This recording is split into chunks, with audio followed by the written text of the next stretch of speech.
Bien, bonjour à toutes et à tous. Je suis donc Alain Chouraki.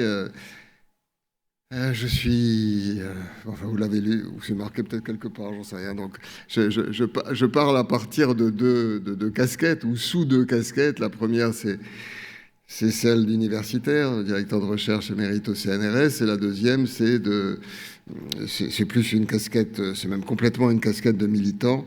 En tant que président responsable de la fondation du Camp des Mille, Mémoire et Éducation.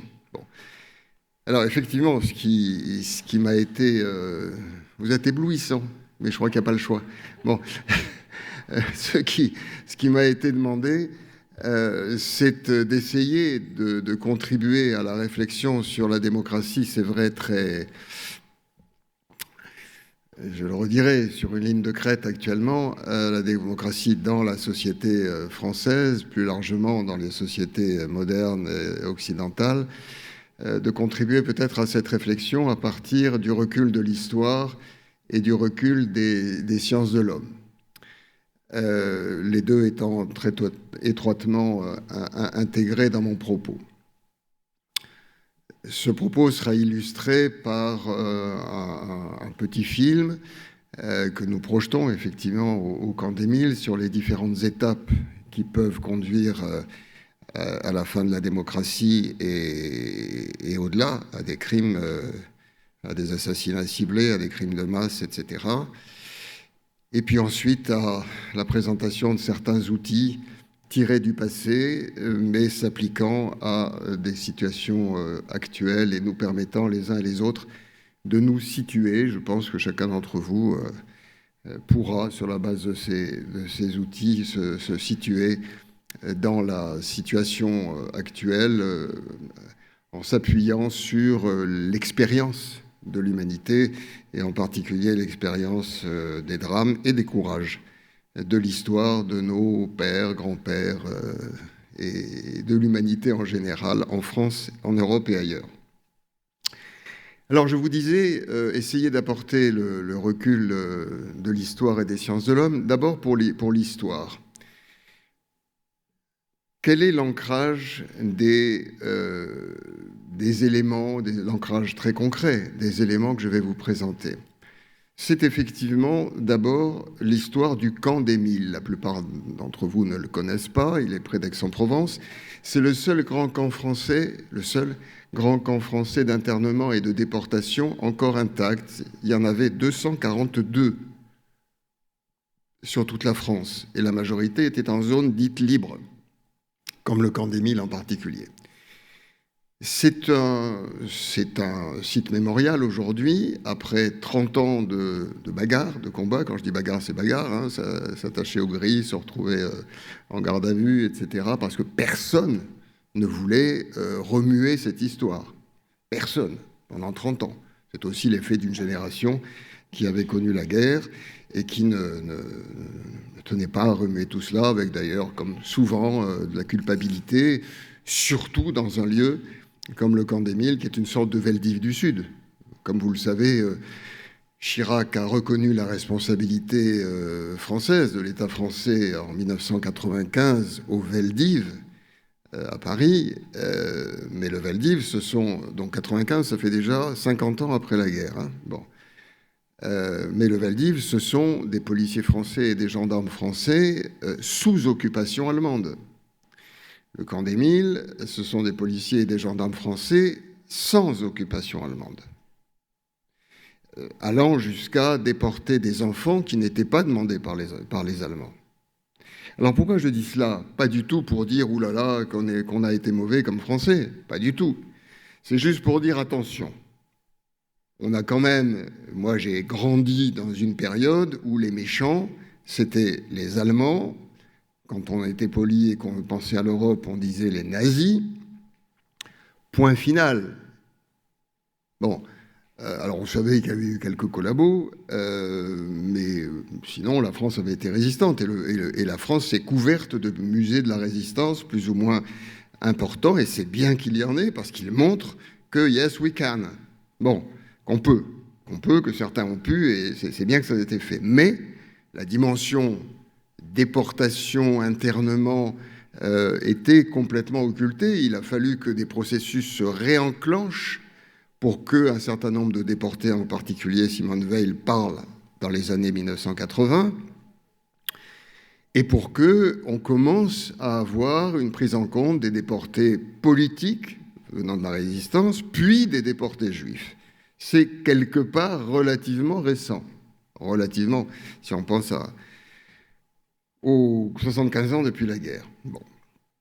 Donc je vous disais, ce camp d'Émile, nous avons appris presque par hasard, je ne vais pas vous donner les détails, en 1982, qu'il risquait lui aussi d'être détruit comme le reste. C'était une usine qui ne se préoccupait pas du tout de ce qu'elle portait comme mémoire, y compris sur ses murs, hein, avec de magnifiques peintures murales ironiques, comme les internés pouvaient le faire pour résister par la création.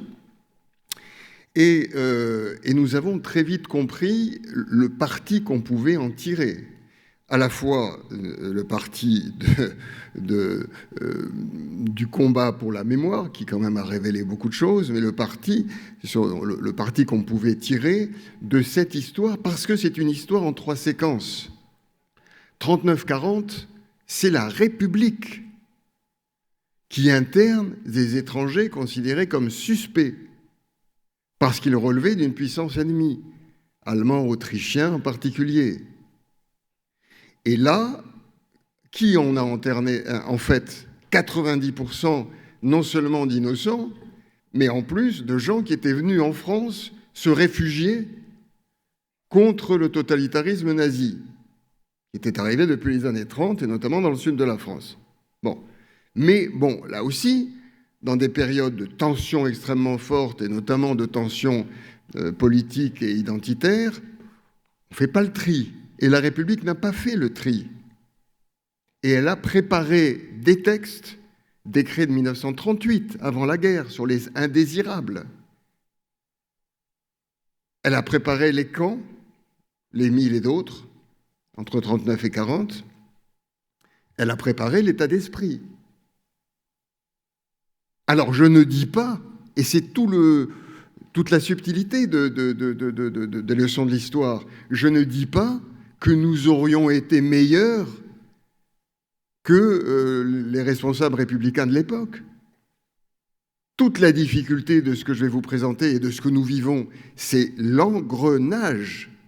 Il y a chaque fois une raison, une bonne raison, de protection, de sécurité, d'inquiétude, de pas se faire reprocher ensuite de pas avoir fait tout ce qu'il fallait, etc. Bon, donc l'engrenage de l'histoire a fait que, alors on aurait pu éviter ceci, éviter cela, on peut se dire après coup, il aurait fallu des commissions de criblage beaucoup plus, de tri beaucoup plus sévères pour pas enfermer n'importe qui. Bon.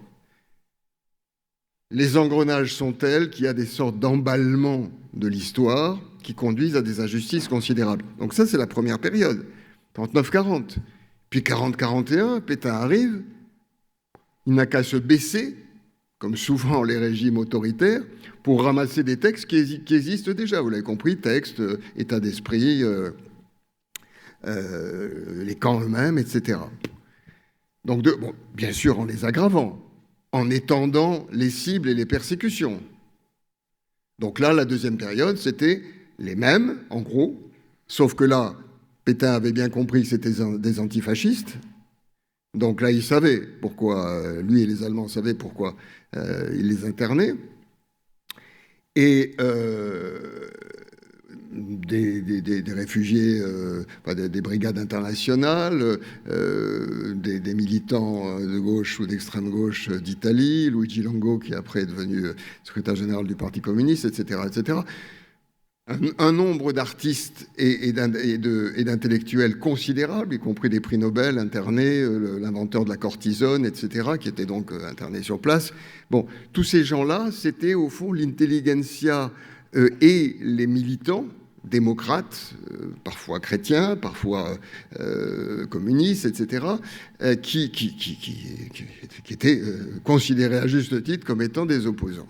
Et puis, Mais très progressivement, quand on demande aux villageois, etc., ils n'ont même pas vu arriver la troisième étape, qui est la déportation des femmes, des hommes, femmes et enfants juifs. C'était dans une espèce de continuité parce que d'étape en étape, on s'habitue à tout, on s'occupe de sa vie quotidienne, on a pas mal de soucis soi-même, bien sûr, etc. Et un beau jour, j'entends encore cet habitant du village qui me dit « Ah ben un jour, on a entendu les enfants pleurer. » Excusez-moi de prendre l'accent, mais c'était ça. Et on avait entendu les enfants pleurer et on s'est dit « Oh là là, s'ils amènent les enfants maintenant, c'est pas beau. C'est pas beau. » Eh bien oui, mais en 3 semaines, c'était réglé. Bon, donc il y a là aussi accélération de l'histoire. Ça, si vous voulez, c'est le background, enfin l'ancrage, le recul, si je puis dire, je résume. Hein. Bon. Et à travers cette histoire, on a l'histoire d'un engrenage qui fait qu'une démocratie, toujours imparfaite comme toutes les démocraties, se retrouve à contribuer et être un acteur décisif de l'horreur absolue. Donc, le camp d'Émile comme lieu ordinaire d'enclenchement de l'extraordinaire d'Auschwitz, puisque tous ces gens, à la fin bien sûr, ont été envoyés à Auschwitz, ont été assassinés à Auschwitz. Bon. Ça vient, j'allais presque dire, progressivement, pas toujours lentement, il y a des coups d'accélérateur très, très rapides, mais ça vient progressivement et nous n'en sommes pas à l'abri. Et ça fait la transition avec ce que j'appelle, parce que j'évoquais en parlant du recul des sciences de l'homme et de la société, des SHS comme nous disons au CNRS. Parce que dans cette transition, qu'est-ce qui a en réalité fait la transition humaine, j'allais dire, entre cette approche historique presque descriptive et une analyse pluridisciplinaire, et vous allez le voir, intergénocidaire, sur plusieurs génocides.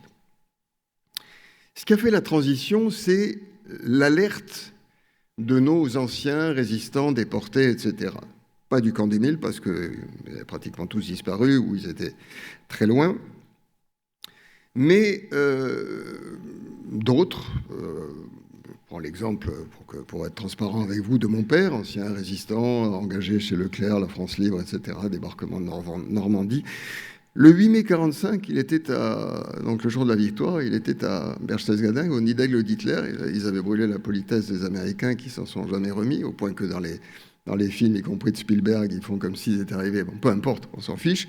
Enfin, on s'en fiche pas. Pourquoi ? Parce qu'ils ont, sur place, découvert des documents qui montrait à quel point l'engrenage avait parfois échappé aux apprentis sorciers nazis eux-mêmes. On a tendance à penser après coup que tout était voulu, planifié. Non, ils ont eux-mêmes été pris dans des actions, réactions qui ont poussé au maximum. Et qu'est-ce que nous ont dit ces anciens ? Ils nous ont dit 2 choses. Un, je parlais du 8 mai 1945, pourquoi ? Parce que ce jour-là, ces soldats, y compris mon pater, au lieu de dire ouf tout court, qu'est-ce qu'il écrit dans son journal quotidien ? Il écrit la victoire en déchantant. Alors, à l'époque, certains le savent peut-être, les plus anciens d'entre vous, il y avait une chanson un chant militaire, la victoire en chantant, nous ouvre la barrière, etc. Bon, donc là, c'était la victoire en déchantant. 8 mai. C'est-à-dire, oui, on va arrêter d'avoir peur pour nous, pour nos copains, pour nos familles. On va arrêter d'avoir peur, on va arrêter de tuer. Il ne s'était pas engagé pour tuer, même s'il savait que, etc. Mais tous les fondamentaux, et c'est là l'utilité, tous les fondamentaux sont toujours là. C'est-à-dire, à l'époque, l'antisémitisme surtout, moins de racisme, l'antisémitisme, les inégalités sociales et les injustices économiques. Pour eux, qui étaient pourtant, je répète, pas des militants, c'était clair, au point que beaucoup ont été tentés de se dire drame et tragédie pour tragédie, est-ce qu'on ne va pas essayer de changer le monde ? Donc tentation du Parti communiste, etc., etc. Donc ça, c'est une première leçon, attention, les fondamentaux des injustices, etc., les fondamentaux porteurs du pire, n'ont pas disparu. Et deuxième leçon, ils nous ont dit depuis le début, attention, on a eu affaire à des hommes et des femmes ordinaires. De même que les Milles, c'est un village ordinaire, il ne faut pas leur dire, hein, mais c'est un village ordinaire, etc., etc. Et le camp, c'est une tuilerie, lieu de travail relativement ordinaire, qui conduit à l'extraordinaire, vous avez compris. Ils nous ont dit, mais nous, on a connu des hommes ordinaires. Ils nous ressemblaient, ces gens-là. Ils étaient devenus cruels et monstrueux, mais on voyait bien que c'était des gens comme nous. Bon, il y avait quelques starbés, et c'est vrai que ces situations permettent à ces fous d'émerger, bien sûr. Mais la plupart de ceux qui ont fait les horreurs ou qui les ont laissés faire étaient des gens ordinaires. Donc, leur leçon, je répète depuis ma jeunesse, la leçon, c'était attention, les mêmes conditions sociales, avec les mêmes hommes, fondamentalement, génération plus tard, mais enfin, le même humain, la même patte humaine. C'est ça que nous, anciens, nous voulons transmettre. Attention, ne croyez pas que c'est hors du temps.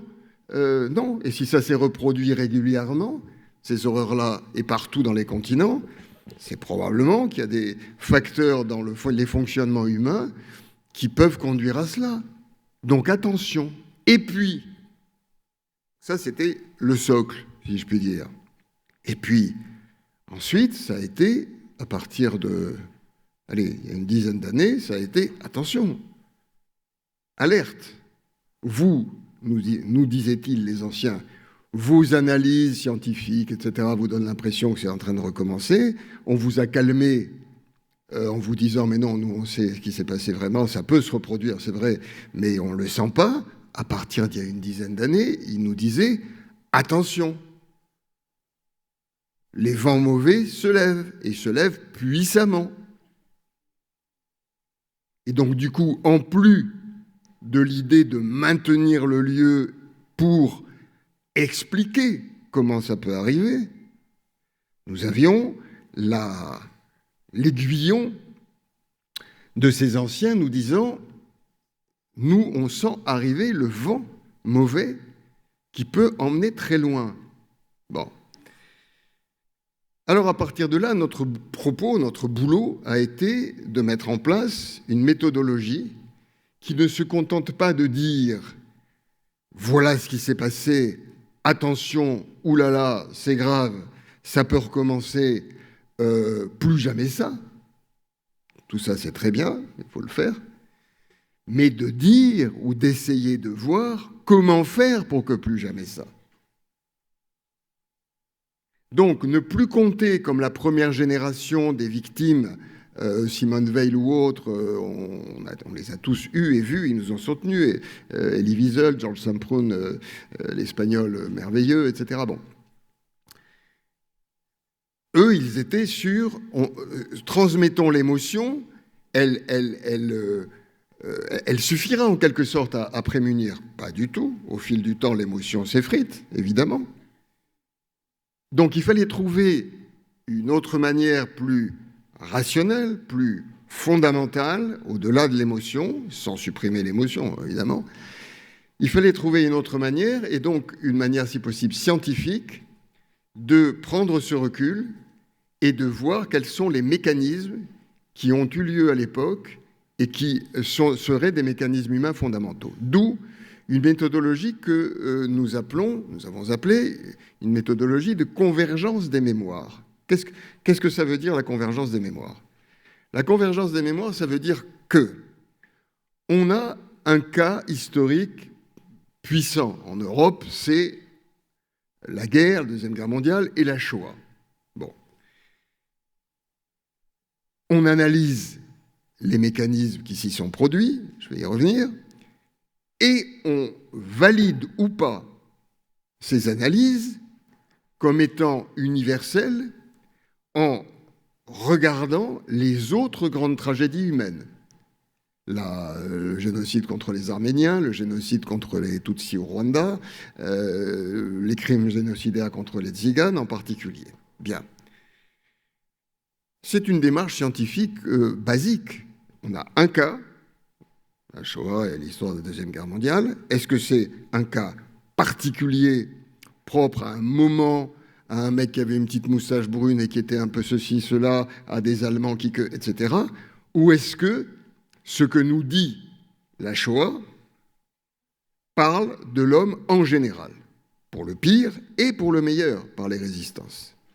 Et pour s'en assurer, on regarde les autres grands drames. Et à notre grande, je ne dis pas surprise, parce que c'était notre hypothèse, mais en tout cas, nous n'imaginions pas à quel point les processus qui mènent au pire ont été les mêmes dans toutes les grandes tragédies.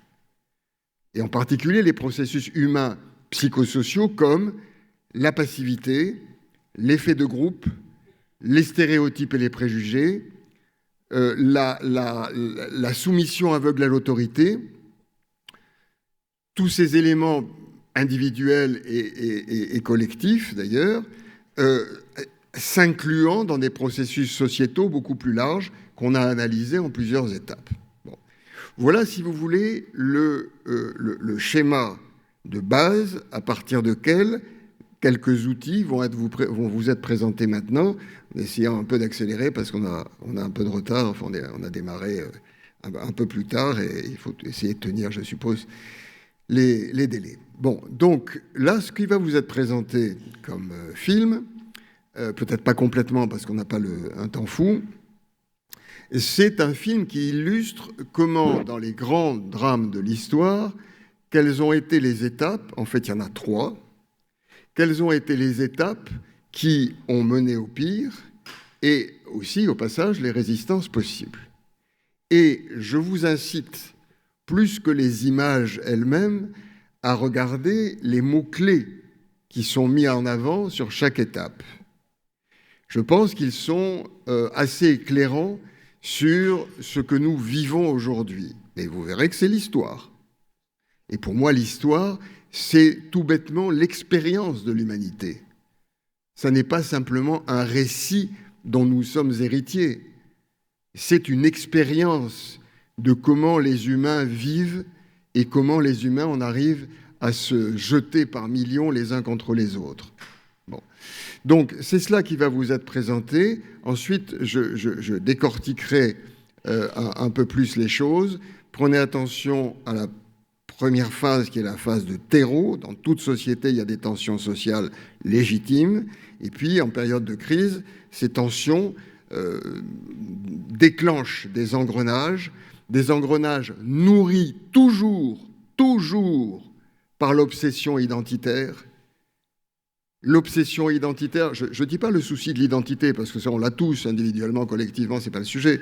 Mais à partir du moment où la dimension identitaire devient première dans une société, à ce moment-là, le moteur vers le pire est enclenché, il peut aller très vite, il est extrêmement peu maîtrisable parce qu'il relève largement de la passion et de l'affect, alors que la démocratie a besoin de raison et de dialogue, de raison pour le dialogue. Et par conséquent, cette histoire nous apprend comment les passions identitaires ont pu faire sortir les sociétés de leur gonds et en particulier mettre fin à la démocratie.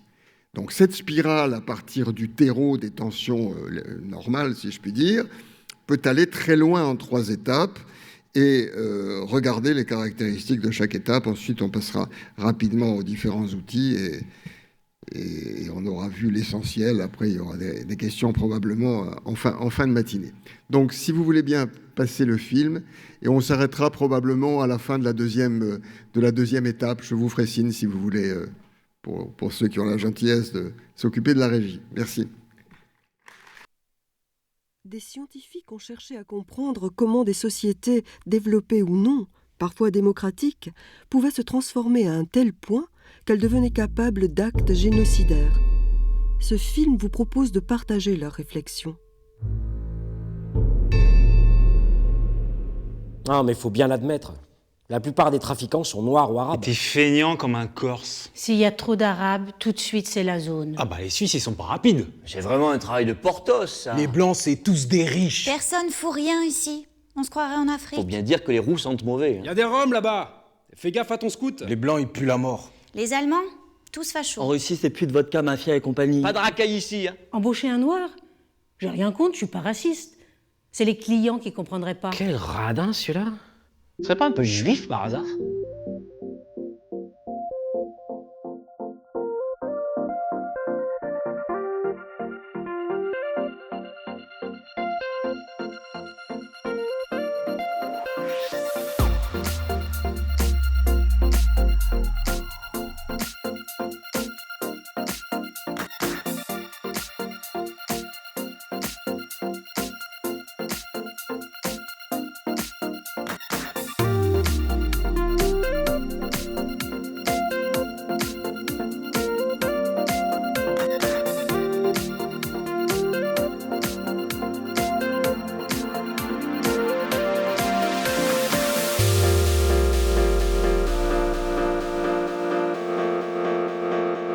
Les racismes ou l'antisémitisme ont un énorme potentiel explosif. Et dans l'histoire, les conflits ethniques ou religieux ont été parmi les plus cruels. Les études scientifiques ont permis d'identifier les engrenages qui, d'un génocide à l'autre, s'enchaînent selon un processus que l'on peut décrire en 3 étapes qui se développent à partir du terrain. Pour mieux y résister, il est important de connaître ces étapes dangereuses, car plus tôt a lieu la résistance, plus elle est efficace, et moins elle est difficile.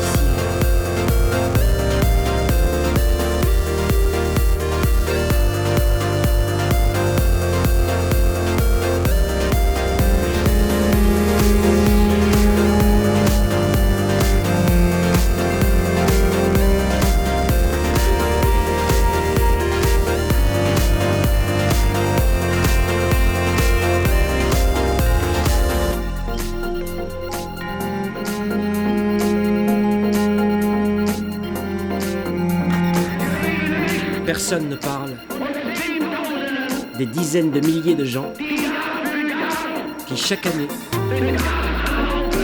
se suicident en ouvrant le gaz parce qu'ils vont très mal. Mon père minimisait, dédramatisait avec une discrète ironie. Dans ce cas particulier, mon instinct de jeune homme avait raison contre la sagesse et l'expérience de mon père. À l'époque, j'étais encore trop timide pour tirer les conséquences de mes intuitions. Vivant la même apathie que des millions d'autres individus, je laissais venir les choses.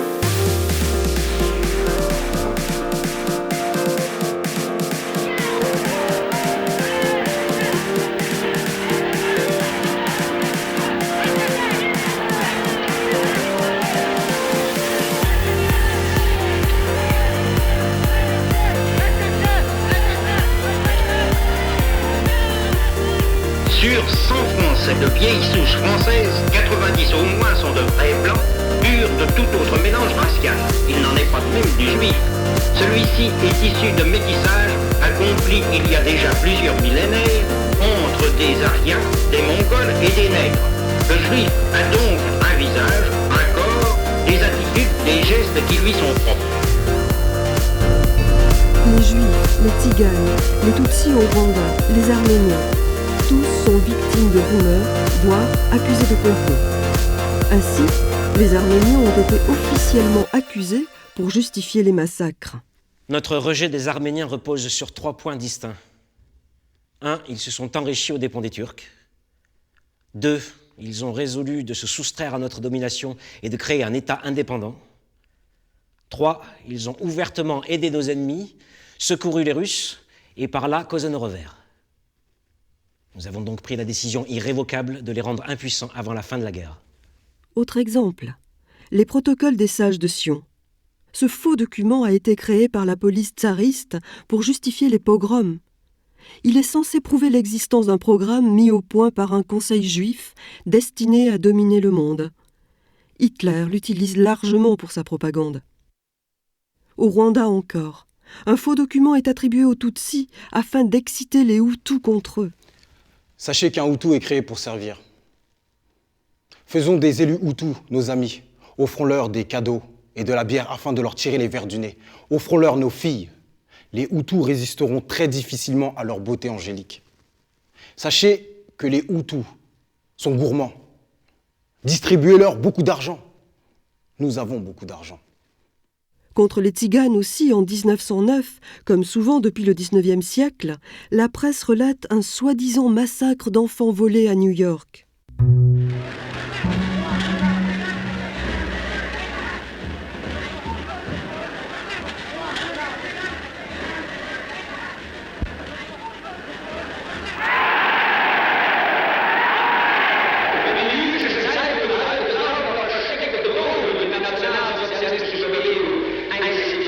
Si les journaux juifs croient pouvoir nous impressionner par des menaces larvées, gare à eux.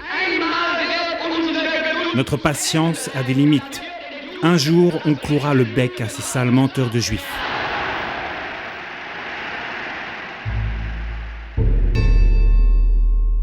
Dénoncés comme des exploiteurs ou des étrangers envahisseurs, les Tutsis sont quotidiennement menacés sur la radio privée Mille Collines, puissant relais du parti extrémiste Hutu.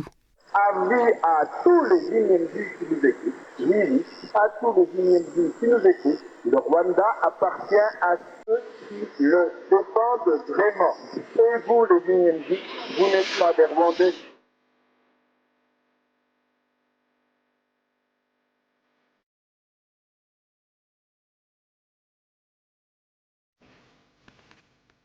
Des forains sont installés dans la commune. Bien qu'il n'y ait aucun vol à leur actif, les gens ne se sentent pas en sécurité.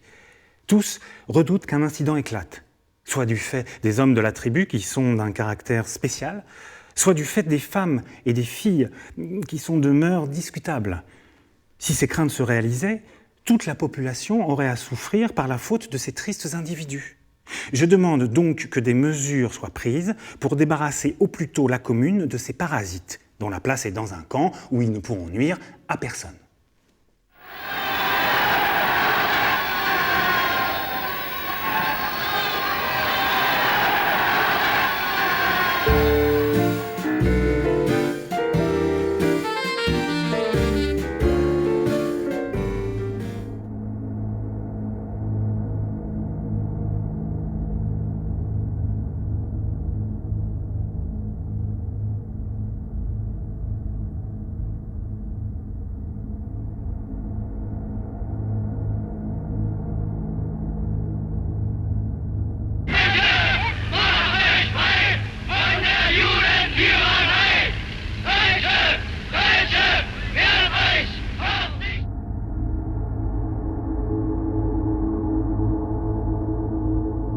La gaieté n'a pas perdu ses droits. Voyez par exemple les fêtes de la moisson au bord du Rhin, avec ces gracieuses jeunes filles dansant ou formant des farandoles. Comme ces images champêtres sont reposantes. Ce n'est pas dans un but nationaliste que nous manifestons, que nous luttons contre Hitler. Nous faisons la différence entre les deux cultures. Nous sommes contre l'Allemagne de Hitler, nous sommes pour l'Allemagne d'Albert Einstein.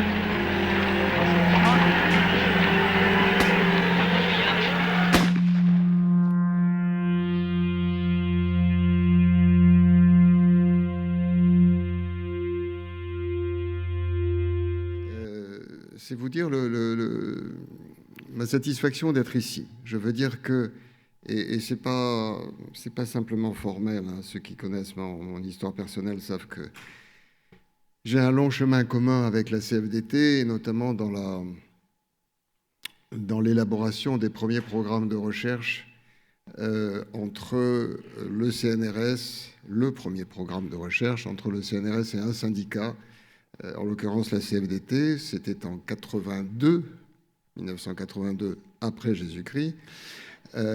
Et là, nous avons travaillé, nous avons essayé de faire, entre CNRS et CFDT, de faire un programme qui, non pas équilibré, mais qui permettait de ne pas mettre les moyens de la recherche uniquement dans les coopérations entre la recherche publique et les entreprises, parce que c'est ça qui se passait uniquement. Et en même temps, les patrons se plaignaient en disant les syndicalistes, ils sont bien gentils, mais ils ne sont pas formés, ils ne sont pas ci, ils ne sont pas ça, ils sont pas... Bon, très bien, ok. Alors que la puissance publique apporte aussi aux syndicalistes ce qu'elle apporte aux entreprises. Et donc, c'est vrai que ça a été en 82, donc après l'arrivée de la gauche au pouvoir, des moyens assez importants. Ensuite, il y a eu un programme avec la CGT. Mais ce premier programme, c'était donc sur la liberté d'expression des salariés, donc sur les lois Auroux en général, mais en particulier là-dessus. C'est un programme qui a duré une bonne dizaine d'années, qui a été construit avec 500 sections syndicales et qui partait de l'idée qu'il y avait deux types de savoirs qui devaient s'articuler pour améliorer la connaissance des sujets, en l'occurrence de l'expression des salariés. Et avec, du côté évidemment des syndicalistes, une connaissance du terrain bien meilleure que celle que nous, chercheurs, pouvions avoir, même si par ailleurs on pouvait être syndicaliste, et d'autre part, évidemment, les chercheurs, et tout ça en évitant ce qui, depuis 1968, était ONI, c'est-à-dire ce qu'on appelait les intellectuels organiques, c'est-à-dire ceux qui prétendaient avoir une indépendance intellectuelle, mais en définitive dépendaient d'un parti. À l'époque, c'était beaucoup le Parti communiste en particulier. Bon.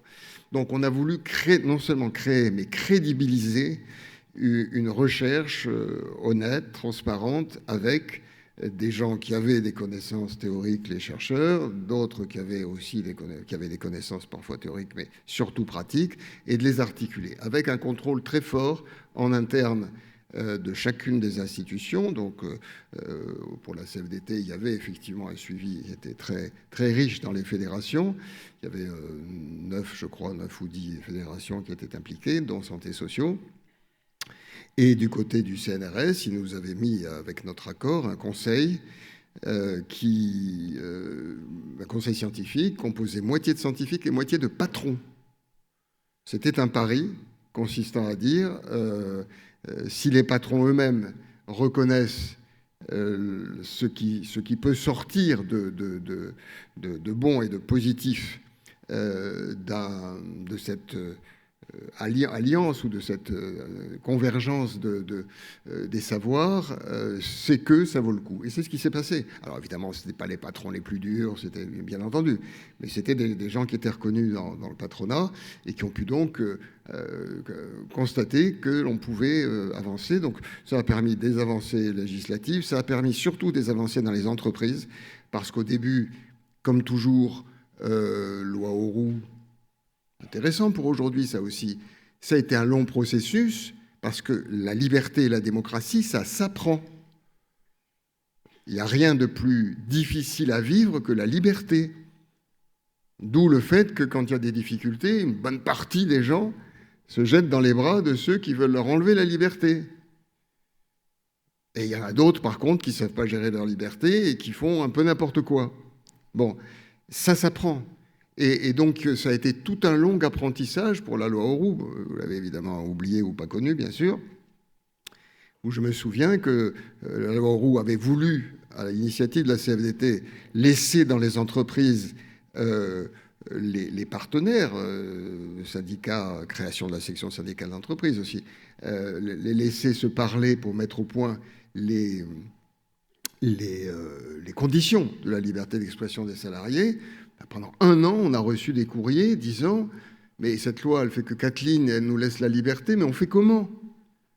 Comment on fait ? Oui, on est libre, mais on fait comment ?» Et il a fallu que Martine Aubry, à l'époque, sorte une circulaire de 30 pages pour dire « Voilà comment il faut faire. » C'est bon ? Bon, je termine ma phrase.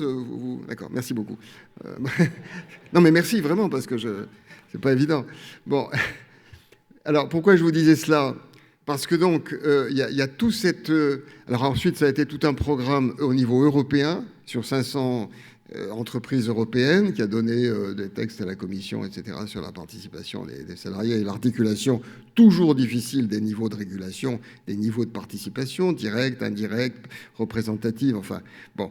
Donc, vieille histoire, apprentissage à faire et à refaire en permanence, difficile liberté, disait le philosophe Emmanuel Lévinas, et tout ça pour vous dire que la thématique de la démocratie à la CFDT, non seulement je connais, mais c'est pour moi un bonheur de contribuer, enfin d'essayer de contribuer à ce que cette thématique demeure, surtout à un moment où il y a le feu autour de la maison. Voilà. Bon, donc pour la régie, merci d'avoir fait cet effort enfin cette difficulté technique de l'avoir surmonté. Donc quand vous verrez arriver 3e étape, vous arrêterez parce que c'est l'étape de l'horreur et les cœurs sensibles pourraient ne pas le supporter. Merci.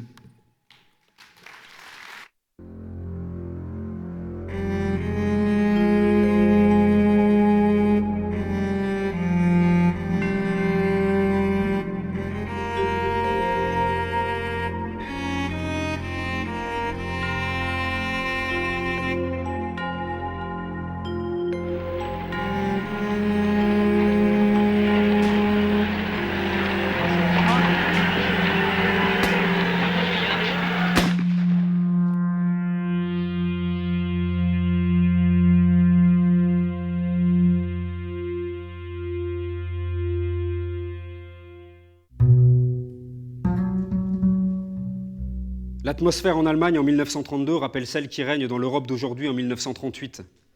Attente engourdie de l'inéluctable auquel on espère jusqu'à la dernière minute échapper.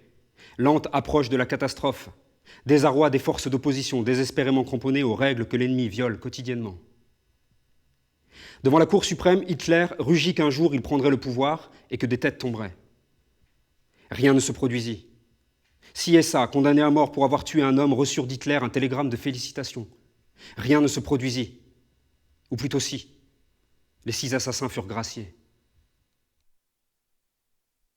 Le 27 février 1933, l'incendie du Reichstag, le Parlement allemand, est exploité pour mettre fin à la démocratie et interner des dizaines de milliers d'opposants.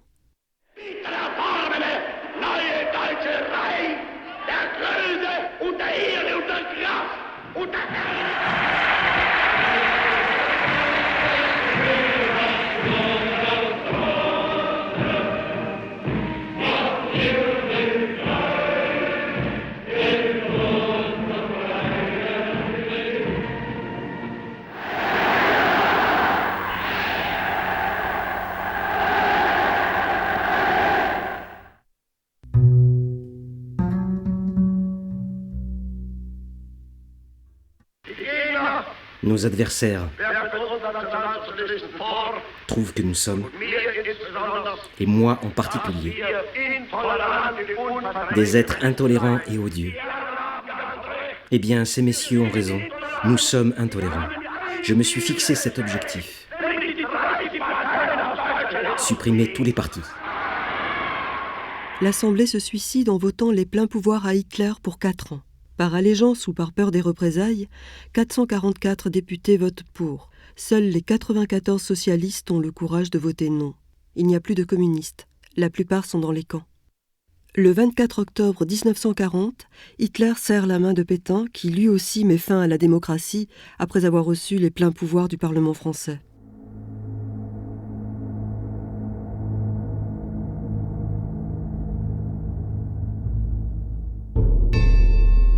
Les Juifs, encouragés par leurs frères de la radio gaulliste, sèment tous les bobards qui peuvent décourager les patriotes, déshonorer leur chef. Ces mêmes Juifs sont l'armature du marché noir, générateur de misère et de légitime indignation d'ouvriers. J'aimerais vous dire que... ce que vous m'avez donné à fumer, ça a eu un mauvais effet sur moi. J'ai tiré 3 bouffées. C'est fort, mais il paraît que ça vous donne courage, vraiment. Alors gardez bien le caniveau pour que demain aucun cafard n'y passe. Que vous soyez enragés et que nous puissions combattre pour notre ville, pour notre pays, chers frères. Alors bon courage, restez à l'écoute de RTLM, il est 12:02. En 1944, le journal Toute la vie signe un reportage qui vante les qualités d'hébergement du camp d'internement de Montreuil-Bellay et qui insiste sur le confort dans lequel les tziganes sont supposés vivre. À Paris vient de s'ouvrir l'exposition Le Juif et la France. Statistiques, graphiques, tableaux hallucinants se succèdent. Ils prouvent combien la France, victime de sa générosité et de ses traditions d'hospitalité, s'était enjuivée surtout depuis 1936. On alla jusqu'à voir tous les postes de commande de la maison France entre les mains des Juifs. Le résultat, on le connaît.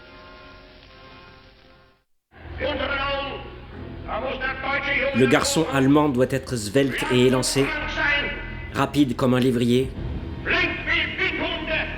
solide comme du cuir et dur comme du fer.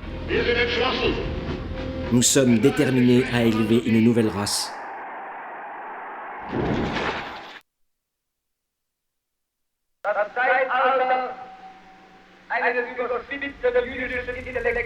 L'époque de l'intellectualisme juif est révolue. L'être allemand du futur ne sera pas un être du livre, mais un être de volonté.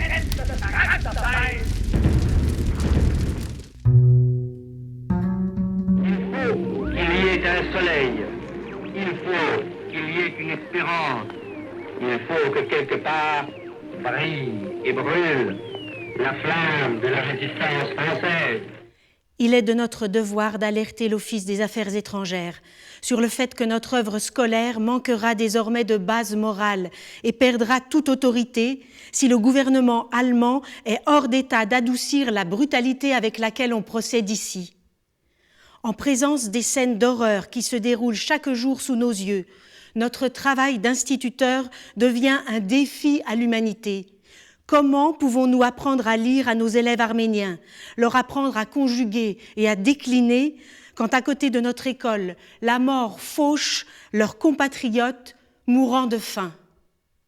Entre la mi-janvier et la mi-mars, eh bien, la minuar, pour la population rwandaise, pour les extrémistes, la minuar n'a rien fait.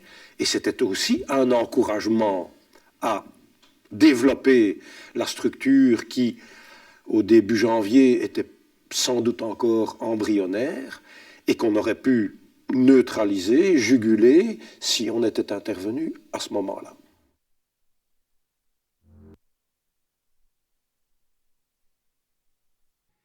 Bien, merci. Donc, je résume la fin, puisque c'est pour gagner quelques minutes que je ne vous la présente pas.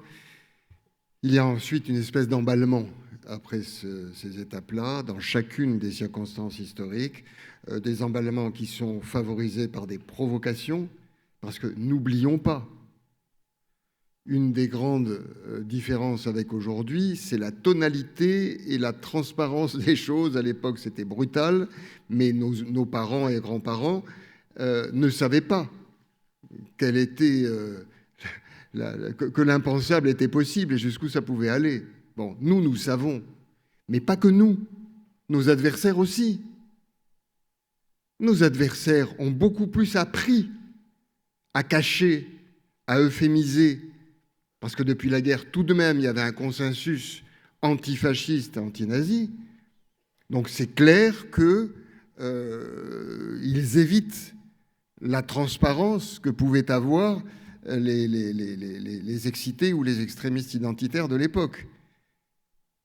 Alors, la dernière partie, je disais, c'est une partie qui montre l'emballement des choses, qui montre comment on en arrive à partir de violences ponctuelles contre des magasins, contre des biens, contre des groupes, comment l'extension des persécutions se fait. L'antisémitisme a toujours été dans l'histoire européenne un annonciateur, hein, toujours un annonciateur, pour des tas de raisons, je pourrais éventuellement y répondre, mais ça a toujours été un baromètre, ça a un thermomètre et un baromètre. Un thermomètre parce que ça révèle les difficultés sociales, et un baromètre parce que ça annonce l'extension des difficultés sociétales, et en particulier sur le plan démocratique. Bon. Pour plein de raisons, le message culturel qui est considéré comme un message de faible par rapport au fort, qui est celui du judéo-christianisme, l'histoire surtout, qui a créé des chemins de boucs émissaires en particulier, mais ça ne veut pas dire, encore une fois, que d'autres boucs émissaires ne peuvent pas émerger puissamment et s'articuler ou s'opposer à cet aspect-là. Donc on a ce développement après, cette accélération, cette extension des persécutions à partir, encore une fois, des opposants, des juifs, etc., pour l'Europe, et puis au Rwanda, c'est autre chose, et puis ça va jusqu'à l'horreur absolue. Ce qui manque surtout dans la coupe que j'ai demandé, c'est la fin où l'on voit l'espoir, si je puis dire. L'espoir, c'est que tout au long de ces processus, et surtout à la fin, quand nos parents, grands-parents ont réalisé ce qui s'est passé, il y a eu des actes de courage et de résistance, partout et tout le temps. Et n'oublions pas, ces actes ont payé. Ça a été payé cher, des millions et des millions de morts, victimes évidemment du nazisme, mais aussi dans les résistances de toute nature, mais la liberté triomphe toujours. Tout l'enjeu, aujourd'hui en particulier, c'est d'agir suffisamment tôt pour qu'on n'ait pas à attendre d'être craché dans le mur, c'est-à-dire dans des régimes autoritaires qui enclencheraient des internements arbitraires, etc., de ne pas attendre cela pour réagir, parce que plus on attend, plus la réaction est difficile et moins elle est efficace. Bon. C'est systématique dans l'histoire. Alors, à la fin, je vous disais, il manquait toutes ces résistances. Et je dois dire que quand on a travaillé pendant une trentaine d'années ces projets, je disais à mon équipe, à mes équipes, gardez sous le coude ces milliers de témoignages en Afrique, Empire ottoman, bien sûr en Europe, de tous ces gens connus ou inconnus qui ont aidé, qui ont... Voilà. Avec chaque fois, tout de même, un critère qu'il ne faut jamais négliger, la conscience morale. C'est mou, apparemment, comme critère, et on s'aperçoit chaque fois que c'est décisif. Ce sont ceux qui écoutent leur petite voix intérieure qui leur dit « Qu'est-ce que je suis en train de faire? Qu'est-ce que je suis en train de laisser faire ?» Ce sont ceux-là qui ont agi, en général, le plus courageusement. Bon. Et je dis souvent aux jeunes, puisqu'on a reçu plus d'1 million de personnes, on reçoit 400 jeunes par jour, et en particulier de tous les quartiers difficiles vous êtes invités à en envoyer d'ailleurs, les quartiers difficiles de France, hein, toutes les prisons, etc., etc. Eux, ils ne peuvent pas venir, on y va. Donc, on leur dit, quand cette petite voix intérieure parle, écoutez-la. Ne la suivez pas nécessairement, mais surtout ne la chassez pas. Ne dites pas, tu me casses les pieds, moi j'ai d'autres chats à fouetter, il faut que j'aille chercher mes gosses, il faut que j'apporte à manger, je travaille, etc., etc. Non, écoutez-la. Et après, vous faites ou vous ne faites pas. Mais ne la chassez pas. Elle est toujours embêtante dans la vie quotidienne, cette voix intérieure qui vous dit « pas bon ça, il faut réagir ». Donc, il y a cet aspect qui manque. Alors, il aurait dû y avoir les 2 slides, je vous en ai parlé tout à l'heure. Ils n'y seront pas, mais on va peut-être allumer la salle pour que vous regardiez dans vos dossiers. On a dû vous donner, enfin on a confirmé que vous aviez reçu l'équivalent les 2 slides, c'est-à-dire premièrement un schéma récapitulatif qui est une espèce d'arborescence. Donc je vais essayer de faire l'exercice sans les slides au tableau. Donc vous avez 2 choses. Vous avez un indice un peu en dents de scie, on le verra dans une seconde, et vous avez une sorte de schéma récapitulatif des étapes qui peuvent mener à la fin de la démocratie et au pire. Et ce schéma récapitulatif, c'est une espèce d'arborescence qui va de la gauche vers la droite. Est-ce que, en gros, vous l'avez retrouvé ou pas? Non, oui, non.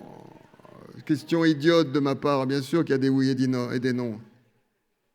Bon, alors, pour ceux qui l'ont sous les yeux et même pour les autres. Ce schéma récapitulatif, il présente, imaginez une sorte d'arbre couché, avec à gauche le terreau et les caractéristiques, ce sont des mots-clés dans ce schéma, et les caractéristiques du terreau, avec des tensions sociales, je le disais tout à l'heure, du racisme, de l'antisémitisme, des tensions identitaires. Et puis, il y a des crises.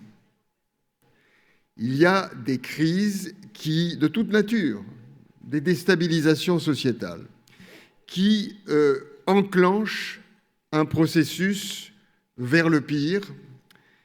Et ces crises, lorsqu'il y a en même temps développement des crises et affaiblissement de la démocratie, on a cet enclenchement, avec au passage d'ailleurs, je le disais tout à l'heure, un antisémitisme avertisseur d'incendie, comme disait Walter Benjamin, qui avait bien compris le truc en Europe. Bon.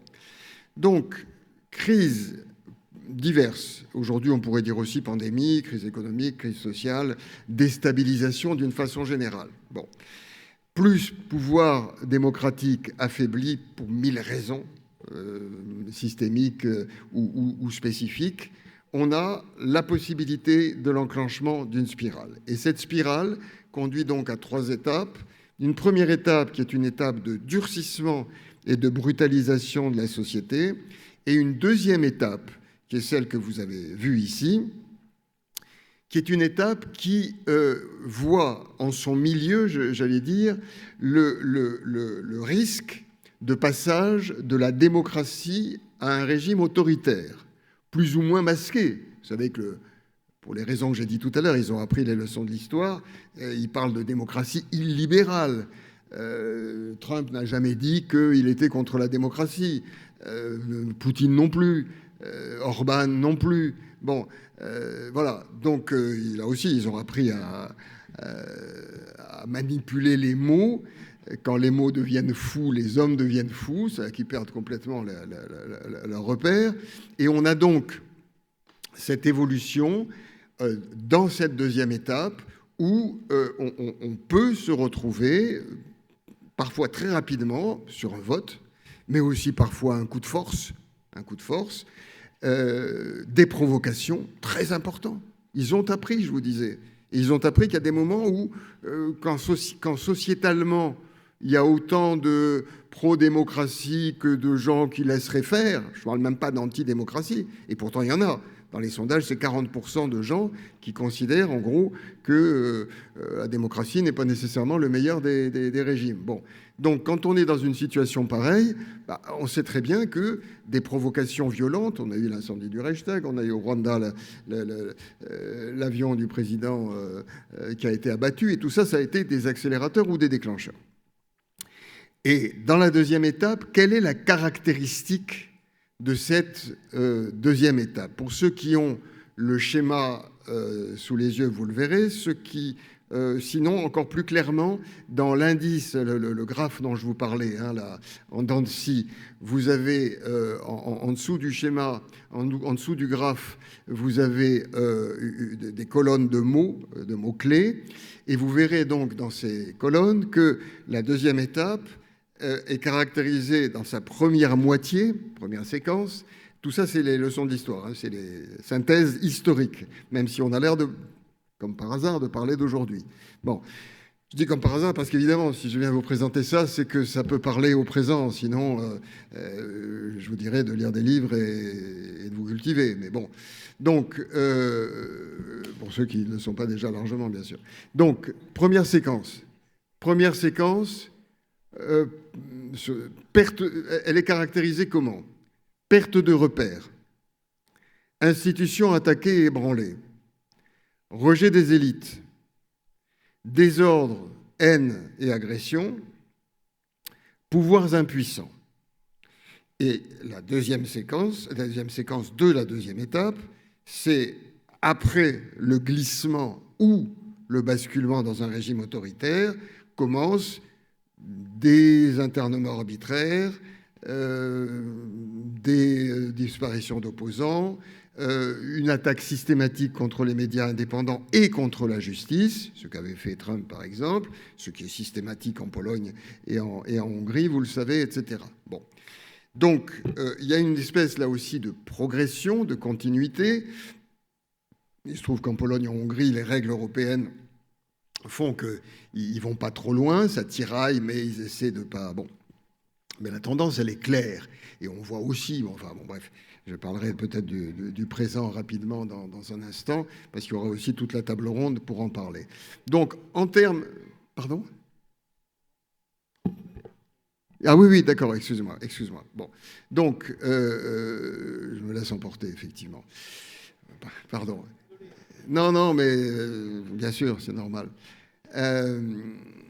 Qu'est-ce que je vous disais ? À partir de ces caractéristiques, je terminerai par là, à partir de ces caractéristiques tirées de l'histoire, nous avons créé un indice de mesure, un indice d'analyse et d'alerte républicaine et démocratique. Et cet indice montre, pour faire court, vous l'avez, c'est le schéma en dents de scie, cet indice montre une multiplication par 4 des risques pour la démocratie depuis 1990. Donc une tendance lourde, avec des hauts et des bas, une tendance lourde. Indice 100 en 1990, indice 428 actuellement. Bon. Pour des tas de facteurs qui correspondent aux facteurs historiques d'ailleurs, cet indice est très éclairant, en particulier, et je termine vraiment par là, dans le fait qu'il y a, je vous disais, des hauts et des bas, mais il y a des bas. C'est-à-dire que les résistances sont possibles et efficaces. Exemple, 2015, les attentats, on aurait pu s'attendre à une explosion des risques pour la démocratie. C'est l'inverse. Baisse des risques pour la démocratie. Très net. Pourquoi ? Résilience du peuple français, refus de l'amalgame, prise de position des organisations non gouvernementales, enfin de la société civile et notamment des syndicats et du pouvoir, et aussi, c'est vrai, mesures sécuritaires. Donc, là, lorsqu'on a des grilles de lecture adaptées, la résistance est possible et je redis que plus tôt elle a lieu, mieux ce serait. Je ne vais pas vous lâcher tout de même sans vous dire que notre analyse qualitative et quantitative nous fait considérer que nous sommes au milieu de l'étape 2. C'est-à-dire avec une démocratie sur une ligne de crête, et que sur cette ligne de crête, il ne faut pas se planter sur les priorités. Je sais que dans CFDT, évidemment, il y a D, votre souci de la démocratie est essentiel. Attention, nous considérons qu'au regard des critères historiques, même si on ne connaît pas les chemins exactement que prendront ces évolutions, nous considérons que le risque de basculer dans un régime non démocratique et donc que tout le reste soit balayé par un régime qui s'appuierait avant tout sur des dimensions identitaires, le risque est majeur. Désolé d'avoir un peu trop tardé.